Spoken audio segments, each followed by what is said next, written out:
Now, it has to be one of the most impressive canvases for a piece of art that London has ever seen, the towers of Battersea Power Station. The artist David Hockney, known for pushing the boundaries, has unveiled his latest Christmas-themed artwork to bring joy and hope to people in the capital. Well, let's find out more from Lakshmi Gopal, who's in Battersea for us this evening. And doesn't it look pretty? It looks stunning, doesn't it, Victoria? Now, if you put your Christmas tree up over the weekend, you're in good company because, as you can see, so has Battersea Power Station. Have a look at these two Christmas trees lighting up the towers there, and they look even more spectacular when viewed from above.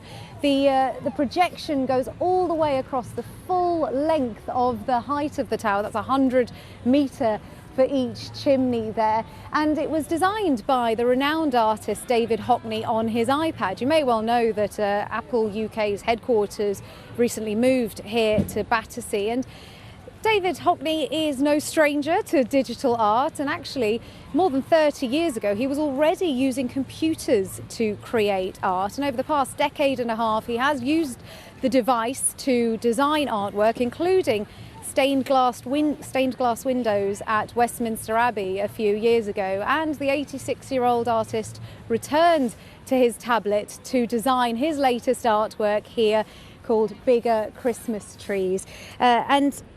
What the reason for this, he said, was that Battersea Power Station is such a beautiful building that I wanted to decorate it in a way that I hoped would bring joy and hope to London. Now, of course, there are many other Christmas lights and displays also aiming to bring joy and hope in these dark, wintry days. And we've taken a look at some examples for you of some very festive backdrops that you can walk across and see and enjoy in central London. So sit back, settle in for a minute and enjoy this.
And to enjoy some twinkly Christmas lights without going into central London, you can come here and see the artwork here every evening from 5 o'clock up to and including Christmas Day. But from arty Christmas trees to a more traditional one, the Trafalgar Square Christmas tree, annually given to us by Norway, has been put in place today, as our reporter Harry Lowe has been finding out. This tree is ready to leave. It spent most of its life in a forest north of Oslo.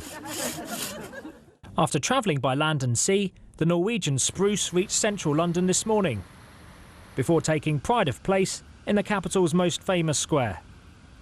The tree is 62 foot tall, aged 70, and it's 76 years since Norway's King Haakon VII first sent a tree to London as a token of thanks for hosting the country's government in exile. Days. And its Christmas lights switched on in Trafalgar Square this Thursday.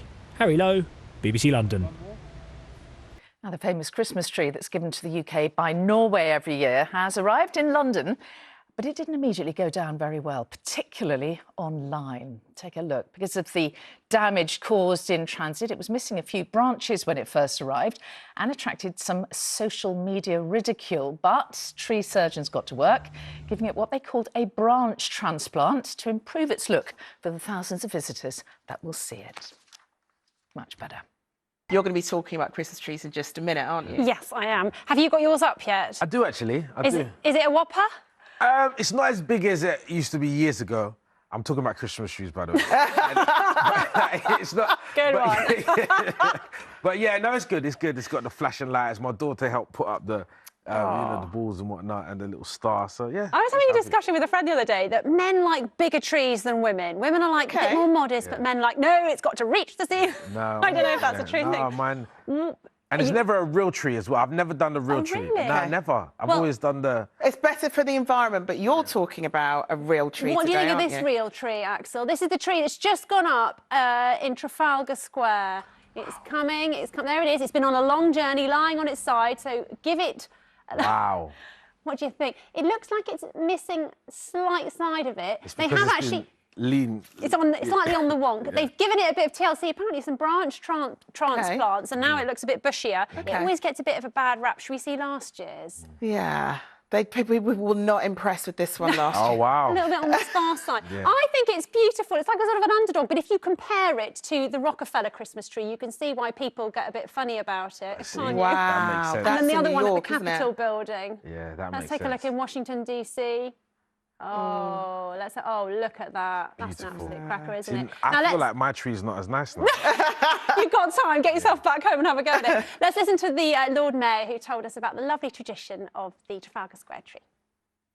It goes back to the war when Britain helped Norway enormously, and the King of Norway was based in Britain more or less for the duration of the war, running the resistance movement in Norway. So the connection goes back to then, and it's a tradition that we do hope will continue for many years to come. So there we go. You can get home and get decorating. I will do. Thank you so much for joining us.